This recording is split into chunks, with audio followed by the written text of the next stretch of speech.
Hi guys, welcome back to my channel. Today I'm going to share with you an amazing recipe that I've been really wanting to share in English. I shared this recipe a long time ago on my French YouTube channel this year.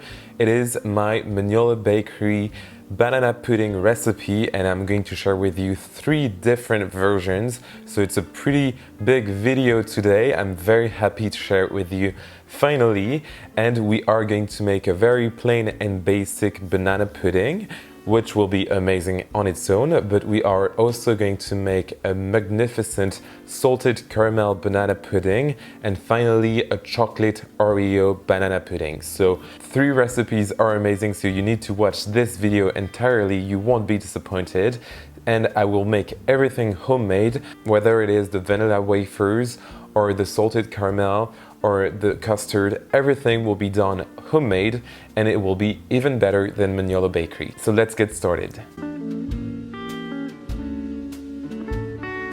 Alright, so I'm going to start off by making the vanilla wafers. These are pretty much very basic cookies in a round shape that you can find pretty much anywhere in the US. But since I filmed this video for an international audience, I thought that maybe some of you guys wouldn't be able to find those. So it is easier to make them homemade and even better for taste. And it's going to be very easy. So first of all, I'm going to cream together my room temperature butter with some white sugar and some vanilla extract. I'm just going to use a spatula to do that.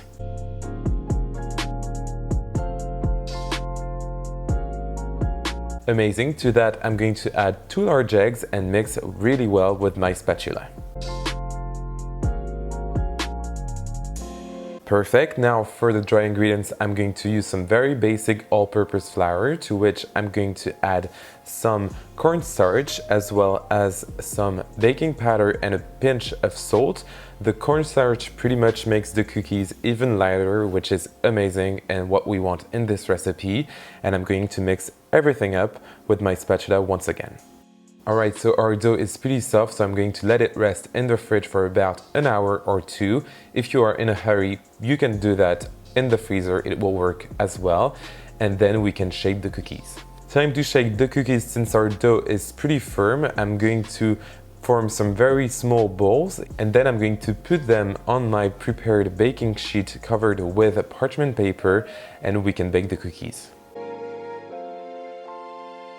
Time to bake our cookies, and I'm going to bake them in my preheated oven at 180 degrees Celsius. That's 350 in Fahrenheit for about 12 to 15 minutes, or until the sides start to look golden brown, and then you can let them rest completely at room temperature, and we can take care of the custard.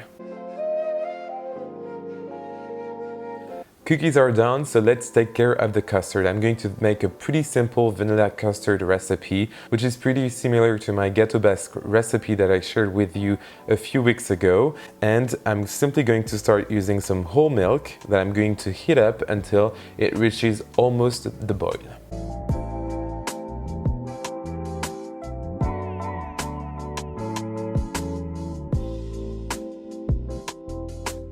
Next, we are going to use, of course, some egg yolks, and I'm going to add to that some granulated white sugar and then some cornstarch, just to make sure that our custard will be very thick. And I'm going to mix everything up with a whisk. The milk is now hot, so we are going to temper our eggs, which basically means that we're going to add a few ladles of milk at a time, mixing between each addition just to make sure that our eggs do not turn into scrambled eggs. It's not breakfast time, it's the dessert time, so we are not looking for those scrambled eggs now. And then you can add the remaining milk and mixing very well just to make sure that you don't have those ugly scrambled eggs. Putting everything back in my sauce pot, and then we are going to cook our custard on a very low heat, stirring constantly. This will take about 5 to 10 minutes, and you are looking for some bubbles. Yes, you need to cook your custard until it reaches the bubble stage, since you want to make sure that it will stay very firm in the fridge.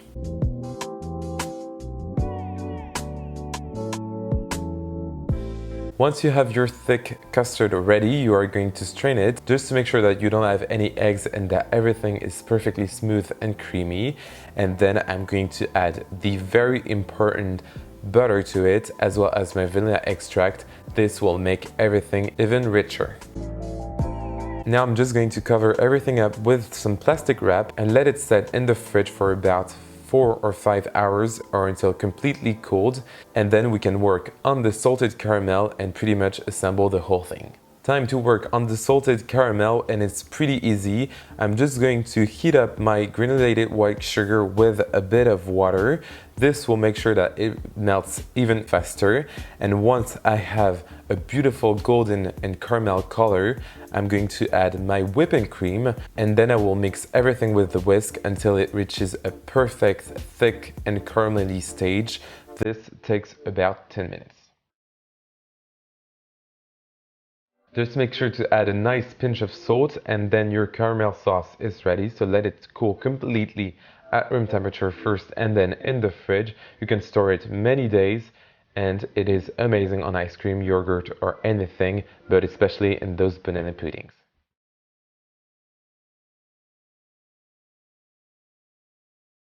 It is almost time to assemble our banana puddings, but first of all, we'll need to make our custard even richer by adding some whipped cream, and I'm also going to add some sweetened and condensed milk to it. It will be absolutely gorgeous.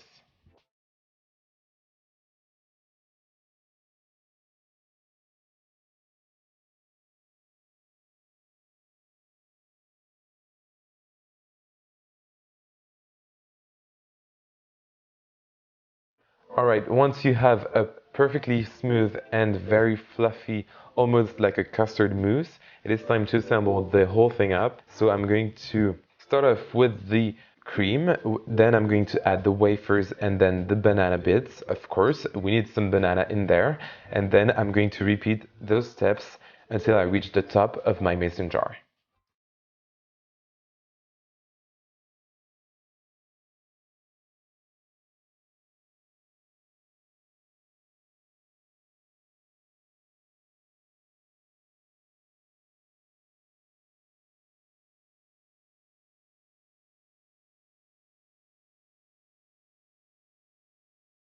Great, our very basic banana pudding is now done.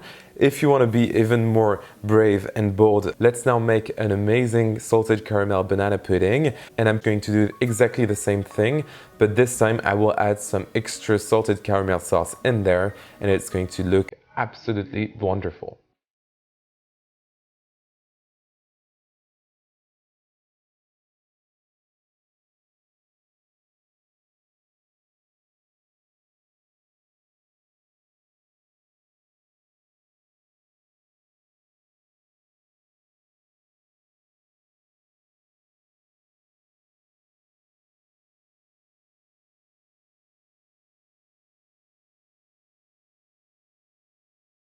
Amazing, it is time to make the third and final version of our banana puddings, and I'm going to make it chocolate as mentioned in the introduction. By that I mean I'm going to add some cocoa powder to our beautiful custard. It's going to make it even more thick, and then I'm just going to use some Oreo cookies instead of the wafers. You can use any type of cookies you want, really.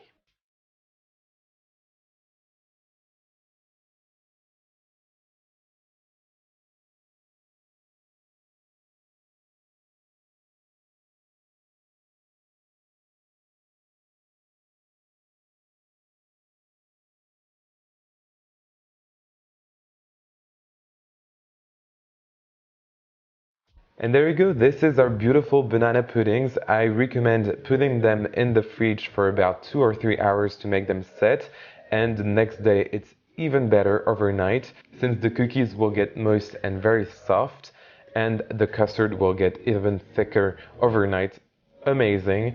Trust me on this, and if you want to recreate this recipe, you can find the entire list of ingredients in the description box down below, and you should definitely try it out. It's absolutely gorgeous.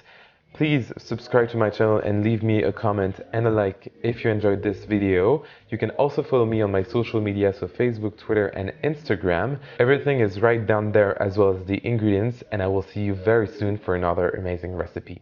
Bye!